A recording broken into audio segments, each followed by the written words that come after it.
India Pakistan के so called cease fire के बाद पहली बार जब भारतीय प्रधानमंत्री नरेंद्र मोदी अपनी बात रखने 8 बजे आए तो एक लाइन में उन्हें पाकिस्तान को बोला, क्या बोला? लवणे न भोजन। वैसे तो रात 8 बजे का और मोदी जी की स्पीच का अपना पुराना नाता रहा है, लेकिन कल की स्पीच में उन्होंने दो ऐसी बातें बोली हैं जो आने वाली जनरेशन को याद रखनी जरूरी है। सबसे पहली बात तो यह है कि उन्होंने ऑफिशियली डिक्लेयर कर दिया है कि पाकिस्तान के खिलाफ ऑपरेशन सिंदूर अब हमारी स्टेट पॉलिसी है, यानी अब हम रिटेलिएट नहीं करेंगे, ऑफेंसिव होकर लड़ेंगे और पेलेंगे।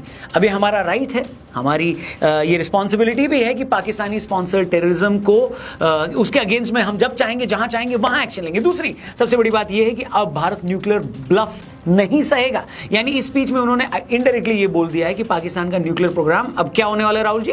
खत्म। अब इन दोनों बातों के पीछे की सच्चाई पब्लिक डोमेन में आ चुकी है। प्रोपेगेंडा वॉर भले ही पाकिस्तानी कितना भी खेल लें, लेकिन ये सच्चाई है दोस्तों कि ऑपरेशन सिंदूर ने पाकिस्तान को कम से कम नहीं तो 10 से 15 साल पीछे धकेल दिया है उस मुल्क से जो ऑलरेडी उनसे 25 साल आगे था, यानी भारत। हम शायद वो इकलौते ऐसे देश हैं जो अपनी जीत को भी सेलिब्रेट नहीं कर पाए क्योंकि पाकिस्तानी पीएम ने बोल दिया कि वो जीत गए। दोस्तों, इसी एटीट्यूड की वजह से भारत को बहुत नुकसान झेलना पड़ता है। आज हमने उनका एयर डिफेंस सिस्टम तबाह करके रख दिया है, उनके 11 एयरबेसेस उड़ा दिए हैं, 100 से ज्यादा आतंकी मारे गए हैं, 50, 60, 70, 100 पता नहीं कितने सोल्जर्स मारे गए उनके।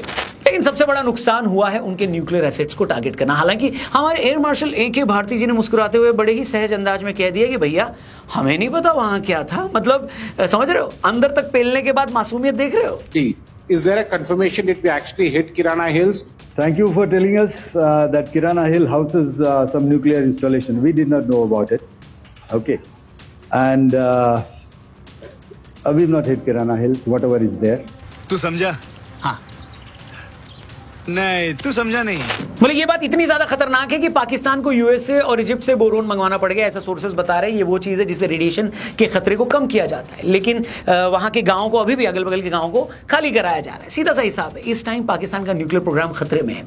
अभी हमारे देश के लोगों को यह अंदाजा ही नहीं कि कितना बड़ा वहां पे कांड हो गया भैया। वहीं दूसरी तरफ चचा ट्रंप की भी सन्नाटे में ले ली गई है, क्योंकि उन्होंने भी 4 हाथ की जबान से वो बोल दिया कि मैं कश्मीर का मुद्दा सुलझा दूंगा। इसी बात का जवाब कल प्राइम मिनिस्टर मोदी ने दिया अपनी स्पीच में, और ट्रंप चिचा से कहा कि भारत सिर्फ 2 मुद्दों पर बात करेगा, पहला आतंकवाद और दूसरा POK, किसी तीसरे मुद्दे पर बात नहीं होगी। अब ट्रंप के इस रायते को मार्को रूबियो और JD वेंस को ही साफ करना होगा भाई साहब। लेकिन इन सब के बीच एक सवाल मेरा हमारी YouTube कम्युनिटी से भी है, कंटेंट क्रिएटर से भी है। वैसे तो आप लोगों को दुनिया भर का ज्ञान देना है, हर बात को सोशल मीडिया पर फैलाना है, हर चीज में आप एक्सपर्ट बनते हो, लेकिन जब इतना बड़ा बवाल चल रहा है देश में तो 10-10, 20-20 मिलियन वाले जो क्रिएटर्स हैं, आवाज नहीं निकल रही है क्या? वहीं नल्ले अफरीदी को देखो, पाकिस्तान में इतनी पिलाई के बाद भी विक्ट्री परेड निकाल रहे आदमी हैं, मतलब शर्म को शर्म आ जाए ऐसा काम कर रहे हैं लोग। वहीं वासे हबीब और इफ़ी जो क्रिकेट के कंटेंट क्रिएटर्स हैं, यूट्यूबर्स हैं, वहां बनाते हैं पाकिस्तान में बैठ के, वो भी भारत को, हमारी आर्मी को और हमारे प्राइम मिनिस्टर को गाली दे रहे हैं, कह रहे हैं कि हमने वहां के मासूम बच्चों को मारा है। वेल, मासूम बच्चे, इसका जवाब कर्नल प्रताप ऑलरेडी दे चुके हैं, बच्चे नहीं है। पर दोस्तों, भले ये लोग जो भी बोले, भारत का होने के नाते तो हम सबको बुरा लगेगा, पर अपने देश के नाते ये लोग तो सही बोल रहे हैं। शर्म हमारे यहाँ आनी चाहिए लोगों को कि ऐसे लोगों को भी इतना प्यार दिया, पॉपुलर किया, पैसा भी ज्यादातर इन लोगों ने हमारे ही व्यूअर्स से बनाया, लेकिन एंड में खड़े रहे अपने ही आतंकी मुल्क के साथ। ये इनकी रियलिटी है। भले गलत हो इनका मुल्क, सपोर्ट फिर भी ये अपने ही देश का कर रहे हैं। और हमारे यहाँ चाची के साथ अनबॉक्सिंग करने वाले, हर बात पे दुग्गल साहब बन के एक्सप्लेन करना और ओपिनियन देने वाले, मीम पे रिएक्शन देकर मस्खरी करने वाले, और येती और भूत प्रेत पर वीडियो बनाने वाले कुछ लोग हैं जो बोल ही नहीं पाए। कम ऑन, आप लोगों की इस समय देश को जरूरत थी और आप इसलिए चुप रहे क्योंकि आपको अपनी पाकिस्तानी ऑडियंस की जरूरत थी क्या? अब कई लोग डैमेज कंट्रोल करने के लिए बहुत कुछ बोलेंगे, लेकिन सवाल ये है दोस्तों कि शुरू से बोला क्यों नहीं गया?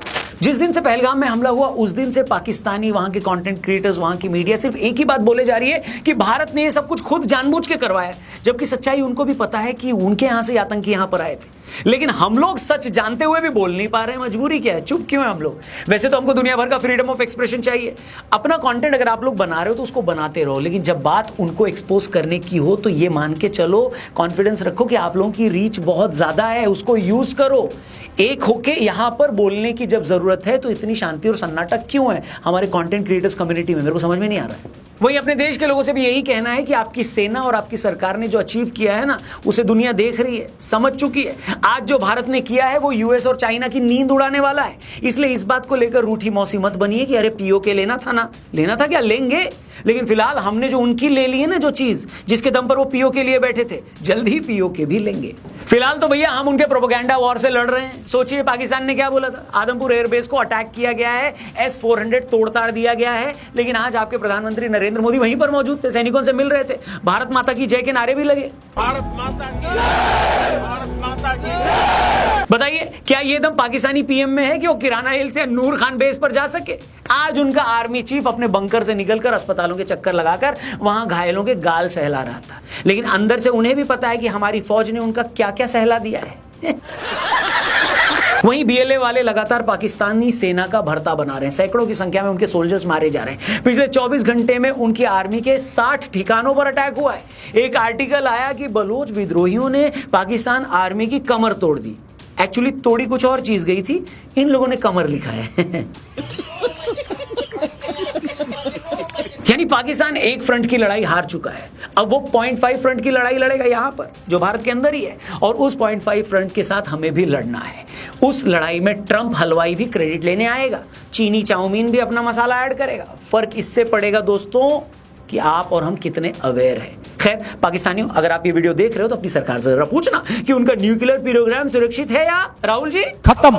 वैसे इस न्यूक्लियर वाले मुद्दे पर, इस मैटर पे कल सुबह एक वीडियो आएगी, इसलिए उस वीडियो को, इंपॉर्टेंट वीडियो होगी, मिस मत करना। इसलिए चैनल सब्सक्राइब करके जाना और कमेंट में झूठे पाकिस्तानियों की कह के ले लेना।